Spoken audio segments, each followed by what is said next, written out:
많이 생각나 매운 가슴 터지도록 기다려지는 곳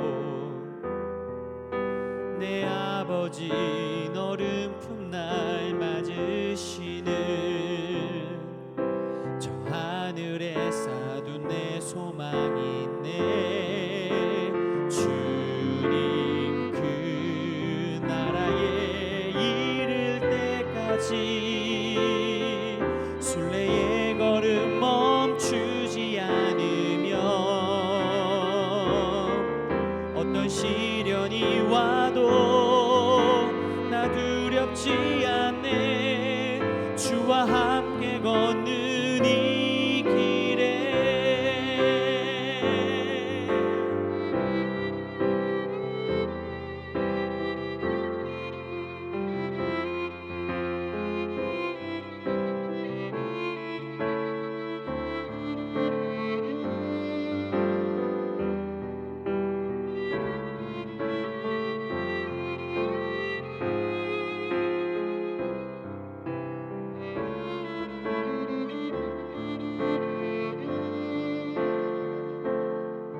보고픈 얼굴들 그리운 이름들 많이 생각나 매운 가슴 터지도록 기다려지는 곳 내 아버지 너른 품날 맞으시는 저 하늘에 쌓둔 내 소망이 있네. 주님 그 나라에 이를 때까지 순례의 걸음 멈추지 않으면 어떤 시련이 와도 나 두렵지 않네. 주와 함께 걷는 이 길에 주님 그 나라에 이를 때까지 순례의 걸음 멈추지 않으면 어떤 시련이 와도 나 두렵지 않네. 주와 함께 걷는 이 길에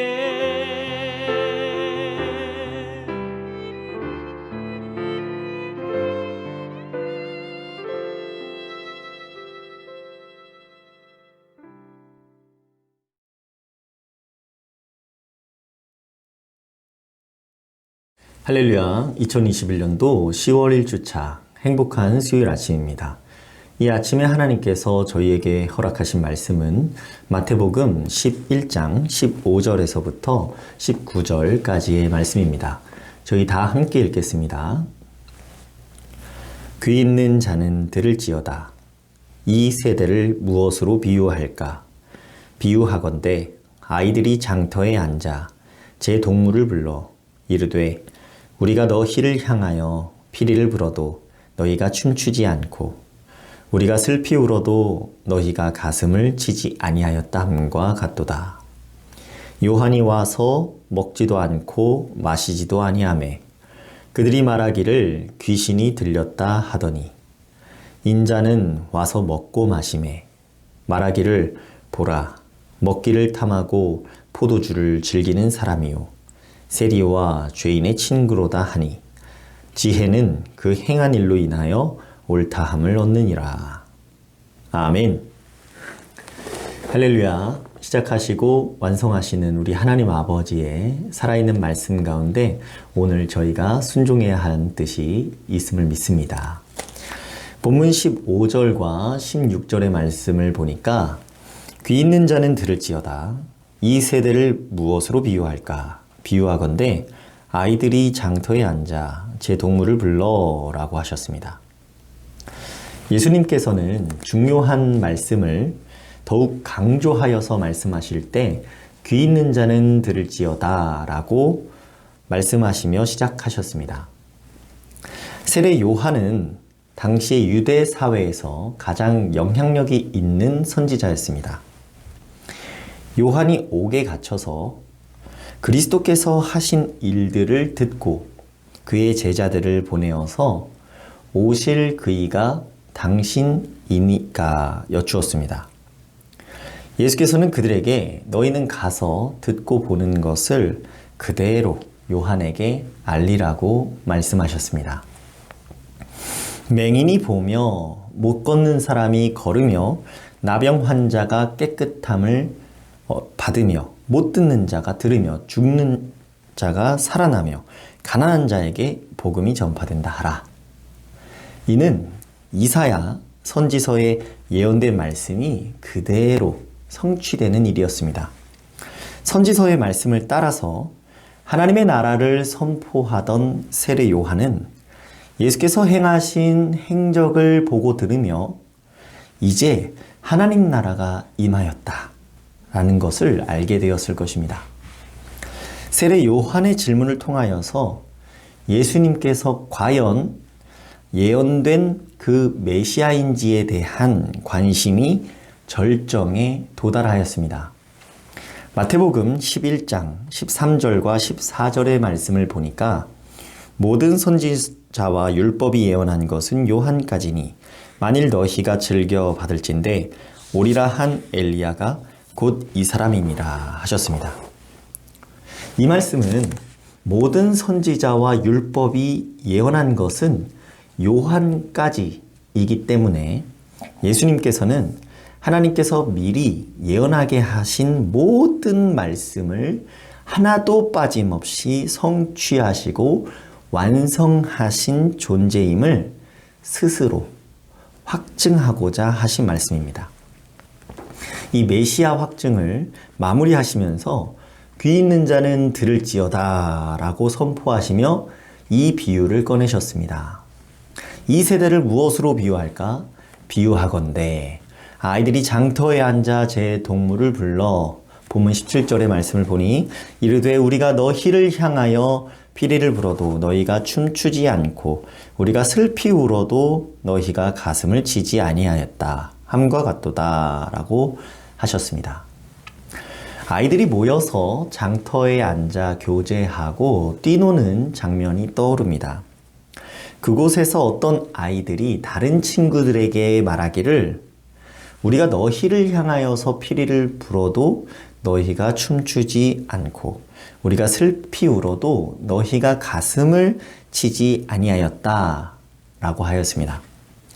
이 메시아가 임재하였다 라는 건 죄에 대하여서 완전한 승리와 완전한 통일이 이루어졌다는 것입니다. 그러나 이 세대는 완전히 기뻐해야 할 그 순간에 기뻐하지 아니하고 또 완전히 슬퍼해야 할 때에도 슬퍼하지 아니한다 라는 말씀을 하셨습니다. 죄의 문제와 죽음의 문제가 정말 실제로 완벽하게 해결되었다고 해도 이것이 해결되지 않았다고 믿는 상태입니다. 궁극적으로 비참하다라고 말할 수 있겠습니다. 마치 심각한 암투병을 하고 있던 중환자가 의사에게 완치 판정을 받았음에도 불구하고 여전히 자기 자신은 치료되지 않은 것 같다며 우울증에 시달리고 있는 것과 비슷할 수 있겠습니다. 본문 18절과 19절의 말씀을 보니 요한이 와서 먹지도 않고 마시지도 아니하매 그들이 말하기를 귀신이 들렸다 하더니 인자는 와서 먹고 마시매 말하기를 보라 먹기를 탐하고 포도주를 즐기는 사람이요 세리와 죄인의 친구로다 하니 지혜는 그 행한 일로 인하여 옳다함을 얻느니라 하였습니다. 예수님이 오시기 전까지 그 흑암의 고통이 극도에 달하였습니다. 세례 요한은 먹지도 않고 마시지도 아니하면서 메시아가 임재하기 직전까지 그 시대의 아픔을 호소하고 회개를 촉구하기 위하여서 하나님 나라를 광야에서 외치다가 옥에 갇히고 처형당하기까지 하였습니다. 그러나 메시아이신 예수님께서 이 땅에 오셨다는 건 하나님 나라가 이 땅에 임하였다는 뜻이기 때문에 모든 사람이 완전히 기뻐해야 할 뜻이었습니다. 그 이유가 되었습니다. 완전히 기뻐해야 하는 그 이유를 모르겠다면 하나님 나라에 대하여서 이해가 없다라는 그 반증이 됩니다. 하나님을 아는 지식이 없어서 하나님 나라에 대한 이해가 없기 때문에 메시아가 이 땅에 임재하여도 기뻐해야 할 이유를 모르는 참으로 어리석은 비극이었습니다. 이 세대는 무지하기 때문에 기뻐할 때에도 기뻐하지 못하고 슬퍼할 때에도 슬퍼할 줄을 몰랐습니다. 무지한 그들은 세례 요한이 먹지도 않고 마시지도 아니하니 귀신이 들렸다 라고 했습니다. 예수님은 와서 먹고 마시니 예수님을 먹기를 탐하고 포도주를 즐기는 사람, 세리와 죄인의 친구라고 말했습니다. 그 세대는 참으로 안타깝고 어리석었습니다. 예수님께서는 모든 죄인들이 이제 회복되어서 하나님 나라의 잔치에서 함께 먹고 마시며 인격적으로 그들을 대하시는 그 일들을 먹기를 탐하고 포도주를 즐기는 사람이라고 호도하고 왜곡하는 세대였습니다. 그들이 하나님 나라와 선지자에 대하여서 뭘 안다고 예수님을 그렇게 말하고 세례 요한을 귀신 들렸다라고 합니까? 참으로 비참하고 안타까운 세대의 모습을 발견하게 됩니다. 주신 말씀을 묵상하며 깨닫게 되는 하나님의 뜻은 하나님의 나라가 시작되었지만 기뻐하지 못하고 누리지 못하는 세대를 예수님께서 참으로 안타까워 하셨다는 진리입니다. 이 말씀을 받은 하나님의 백성들은 어떻게 살아가야 하겠습니까?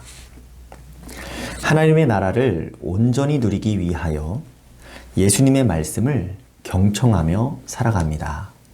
우리 함께 읽겠습니다.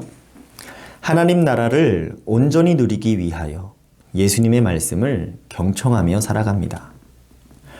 하나님 나라는 예수님께서 오신 이래로 활발하고 왕성하게 역사하고 있습니다. 지금 이 시간에도 머리 대신 예수님께서 쉬지 않고 일하시며 끊임없이 사람을 세워가고 회복시키시고 교회를 든든히 하고 계십니다. 교회의 주인은 예수님이시기 때문입니다. 하나님 나라는 완전한 승리를 얻었기 때문에 교회는 죄로부터 결코 패망할 수가 없습니다. 그러나 교회가 교회되기를 포기할 때부터는 하나님께서는 교회 되게 하시기 위하여서 멸망당하게 하실 수도 있습니다. 교회가 교회다워지기 위해서는 하나님의 말씀, 예수님의 말씀을 경청하여야 합니다. 귀 있는 자는 들을지어다. 예수님께서는 귀 있는 자는 들을지어다 선포하셨습니다. 정말 안타까워하는 마음으로, 애통하는 마음으로 선포하셨습니다. 기뻐할 때 기뻐하지 못하고 슬퍼할 때 슬퍼하지 못하는 이 세대를 참으로 안타까워 하시면서 귀 있는 자는 들을지어다 하셨습니다. 우리가 암송하고 좋아하는 구절이 있습니다. 로마서 12장 2절의 말씀을 보니까 너희는 이 세대를 본받지 말고 오직 마음을 새롭게 함으로 변화를 받아 하나님의 선하시고 기뻐하시고 온전하신 뜻이 무엇인지 분별하도록 하라. 하나님 나라에 대하여서 알지 못하고 무지하기 때문에 누리고 있지 못하는, 누리지를 못하는 그 비극이 오늘날에도 수많은 사람들에게서 일어나고 있습니다. 교회를 오래 다녔지만 하나님 나라를 모르는 경우도 많습니다. 뒤늦게 말씀의 깊이를 깨달았다며 묵상에 몰입하시는 분들도 보게 됩니다. 우리는 꿀송이보다 달다고 하신 이 말씀의 깊이를 경험하면서 이를 전하고자 하고 있는지를 스스로 돌아봅시다. 사람의 눈으로 볼 땐 어제와 다를 바 없는 똑같은 하루가 오늘도 진행될 것이라고 예상하겠지만 믿음의 눈으로 볼 때는 똑같아 보이는 그 일상에도 숨겨진 하나님의 선하시고 기뻐하시고 온전하신 뜻이 있을 것입니다. 그 뜻을 발견하고 분별하는 하루가 되기를 바랍니다. 우리를 포기하지 아니하시고 양육해 나가시는 그 하나님의 뜻을, 하나님의 말씀을 경청함으로 그 하나님의 뜻을 발견하는 하루가 다 되시기를 바랍니다. 제가 기도하겠습니다. 귀 있는 자는 들으라 말씀하시며 양육하시는 하나님 아버지 감사드립니다. 주신 말씀 통하여 하나님 나라가 시작되었지만 기뻐하지 못하고 누리지 못하는 세대를 예수님께서 안타까워하신다는 하나님의 뜻을 묵상하였습니다.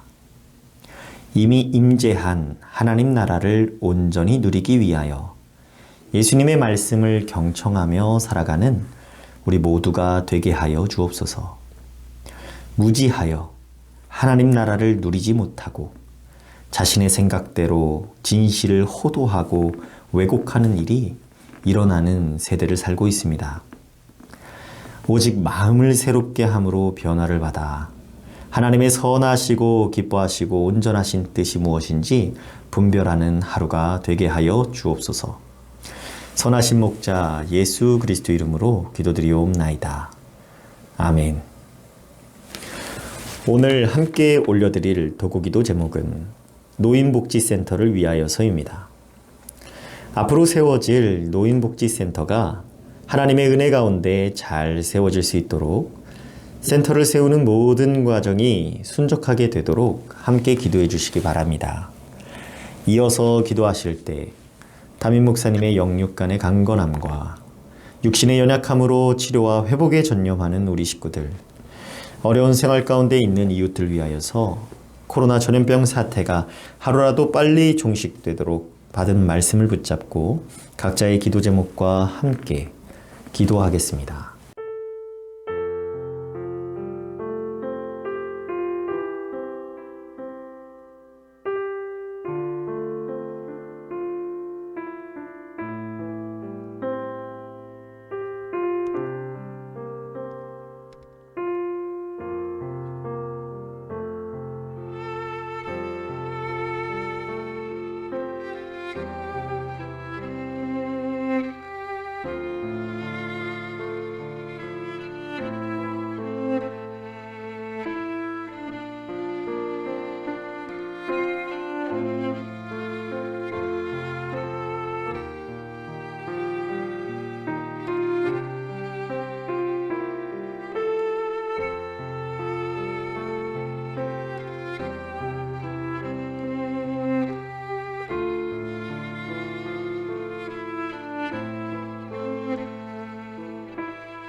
음.